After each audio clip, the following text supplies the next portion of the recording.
السلام علیکم، دس از شاہد آپ سے مخاطب۔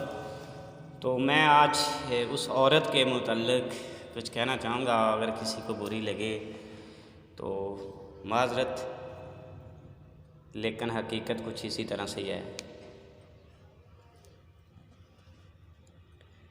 اگر مجھ سے بچنا ہے تو اپنا حسن سنبھالو۔ میں مرد ہوں، وہی مرد جسے تم حیوان کہتی ہو، جسے تم کبھی درندہ کہہ کر پکارتی ہو تو کبھی جانوروں سے بھی بدتر القاب دیتی ہو، جسے تم جسم کا پجاری کہتی ہو، جسے تم ہوس کا مارا کہتی ہو۔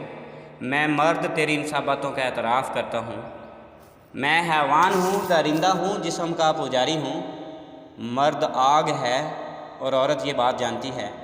چنگاری لگنے کی دیر ہے، آگ بھڑک اٹھتی ہے، اور آگ کبھی چنگاری کے بغیر نہیں لگتی۔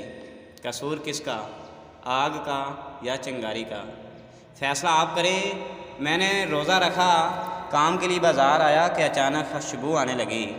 سوچا چھوڑ میاں، روزے سے ہوں، نظریں نیچی ٹکے رکھوں، لیکن جو ہی خوشبو کا احساس زیادہ ہوا تو میں میل ہونے لگا کہ حواس باختہ ہو کر نظریں اٹھانے پر مجبور ہو گیا۔ نظریں اٹھنے کی دیر تھی اور سینو جمیل پری میری آنکھوں کے سامنے دوپٹہ لیے ایک سائیڈ سے دوپٹہ اپنے کاندھے پر رکھا ہوا۔ کیا حسن تھا، جیسے سارا حسن اسی پر ختم ہو گیا ہو۔ خوب نو سنگار کیا ہوا، آنکھوں میں کاجل، ہونٹوں پر سرخی۔ میں گھورنے لگا کہ اچانک محترمہ میرے پاس رکی اور مخاطب ہوئی، ہیلو اوئے، کیا گھور رہے ہو؟ میرے پاس جواب نہیں تھا۔ کیا کہتا؟ ارے اس میں میرا کیا قصور؟ فطرت ہے مرد کی، حسن کو دیکھے گا تو دل للچائے گا۔ لیکن ذرا پیچھے دیکھیے، میرا ایسا ارادہ نہیں تھا، لیکن مجھے خوشبوؤں نے چنگاری لگائی۔ پھر حسن اور نمائش نے مجبور کر دیا کہ اسے دیکھوں۔ دکان پر گیا، ٹی وی آن کیا، ویسے ہی بے شمار حسیناؤں کو احتجاج کرتے دیکھا۔ میں پھر پریشان۔ اچانک میری نظر ان کے ہاتھوں میں پکڑے مختلف بینرز پر پڑی۔ عورت کو کھلونا نہ بناؤ، عورت کو آزاد کرو، ریپ بند کرو، مجھے گھورنا چھوڑو، مجھے آزاد کرو، میں عورت ہوں، کھلونا نہیں۔ میں عجیب کشمکش میں گم تھا۔ پھر میں نے نتیجہ نکالنے کی ٹھانی کہ غلطی کس کی۔ میں نے محلے اور بازار کے گھٹیا اور آوارہ ترین مردوں سے ایک سوال پوچھا، کیا تم نے کبھی اسلامی برقعے میں ملبوس کسی عورت کو گورا یا گندی نظر سے دیکھا؟ سب کا ایک ہی جواب تھا، بھائی بلا ٹوپی والا برقع پہنے لڑکی جا رہی ہو تو کون دیکھتا ہے؟ ہم تو بس آئٹم دیکھتے ہیں۔ کیا دیکھتے ہیں؟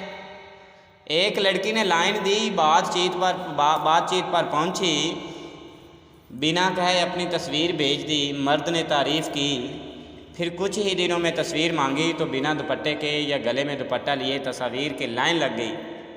اب مرد کیا کرے؟ مرد کی تو فطرت ہے، قدرت نے رکھی ہے، فطرت سے لڑنے کو تو رہا۔ ملاقات کا پوچھا، تھوڑے سے اصرار پر لڑکی مان گئی۔ ملے، 2-3 ملاقاتوں میں بات آگے پہنچی، بالکل باہمی رضامندی سے جسمانی تعلق قائم ہوا، لیکن وقت نے ورق پلٹا اور لڑکی پریگننٹ ہو گئی۔ سوچئے اب کیا ہوگا؟ لڑکی نے لڑکے کو فون کیا، غصہ ہوئی، گالیاں دی، مرد کو ایک لمحے میں ظالم بنا دیا۔ بولنے لگی، تمہاری وجہ سے مجھے یہ دن دیکھنا پڑا، تم نے میری عزت خراب کر دی، تم صرف ٹائم پاس کر رہے تھے، تم تو صرف جسم چاہتے تھے، تم ہوس کے مارے تھے، تم نے میرا استعمال کیا، اب کیا ہوا؟ وہی لڑکی ایک کونے میں کھڑی مظلوم بن گئی۔ بات آگے بڑھی، سماج کے کٹہرے میں آئی، عدالت نے ثبوت دیکھا اور مرد کو ریپسٹ قرار دے دیا، یا پھر مرد کو ظالم اور عورت کو مظلومیت کی پہلی صف میں کھڑا کر دیا۔ مرد تو ظالم تھا، حیوان کہلایا۔ نہ تو سماج کی عدالت نے مرد کی سنی، نہ قانون کی عدالت نے۔ قانون نے آگ تو دیکھی، چنگاری کو نظر انداز کر دیا، عورت کو بری کر دیا اور مرد کو قید کی سزا سنا دی۔ کالم نگار اٹھا، مرد کو حیوان لکھا، درندہ لکھا، جانور لکھا، شکاری لکھا، جو دل میں آیا لکھ ڈالا۔ عورت کے انٹرویو شروع ہوئے اور عورت سٹار بن گئی، اور مرد ایک بار پھر سے تاریخ میں اپنا تعارف حیوانیت کے قصے میں لکھوا گیا۔ بات یہاں بس نہیں ہوئی، میں نے ارادہ کیا میں اب عورت کو نہیں گھوروں گا، لیکن بازار موبائل لینے گیا، عورت حسن کے نمائش کے ساتھ موبائل بیچ رہی تھی۔ میں سم لینے آفس گیا، وہاں لڑکی، الیکٹرانکس مارکیٹ گیا، وہاں لڑکی۔ سفر کے لیے بس میں سوار ہوا، وہاں لڑکی، حتیٰ کہ میں مٹھائی لینے گیا تو یقین کیجئے وہاں بھی لڑکی۔ ارے میں تو مرد ہوں، فطرت نے مجھے ایسا ہی بنایا ہے، حسن دکھاؤ گی تو میں تم پر مر مٹوں گا، اور جب میں حسن کے نشے میں آ گیا تو میرا نشہ تو وہی بنے گی نا جو مجھے دستیاب ہوگی۔ سگریٹ اگر مارکیٹ میں دستیاب ہی نہیں ہوگی تو اسموکر اسموکنگ کیسے کرے گا؟ حسن جب 7 پردوں میں چھپا ہوگا تو مرد تمہیں کیسے گھورے گا؟ آخر کب تک تم شکار بنتی رہو گی اور چلاتی رہو گی مرد حیوان ہے، مرد جانور ہے؟ سنو، تمہارے چلانے سے مرد کو کوئی فرق نہیں پڑنے والا۔ تم حسن دکھاؤ گی، مرد تمہیں گھورے گا، تمہیں پھنسائے گا، تم پھنسو گی، بار بار شکار ہوگی اور پھر سڑکوں پر احتجاج کے لیے نکلو گی۔ اگر مجھ سے بچنا ہے تو اپنا حسن سنبھالو، حسن چھپاؤ، اس سے پہلے کہ حسن کے شیدائی اکٹھے ہو جائیں۔ برقع پہنو مگر اسلامی پہنو، فیشن کے آڑ میں برقعے اور پردے کے بدنام مت کرو۔ تم برقعے سے آنکھیں نکالو گی تو میں تمہاری آنکھوں میں ڈوب کر مر جاؤں گا۔ تمہارے حسن کا نصف حصہ تو تیری آنکھوں میں پوشیدہ ہے۔ آنکھیں یا چہرہ ننگا کرنے کے لیے کیوں فتووں کا سہارا لیتی ہو؟ تمہارا تنگ برقع میرے جذبات کو ابھارتا ہے، تمہارا باریک لباس میری مردانگی کو للکارتا ہے۔ تم لاکھ احتجاج کر لو، تم سڑکوں پر آؤ، تم لاکھ قانون پاس کرواؤ، میں مرد ہوں، میں باز نہیں آؤں گا۔ تم چنگاری لگاؤ گی، میں آگ بھڑکاؤں گا، اور ہاں مجھ سے قسم لے لو، تم اگر گھر سے بیر ایسے نکلو گی جیسے صحابیات نکلا کرتی تھیں۔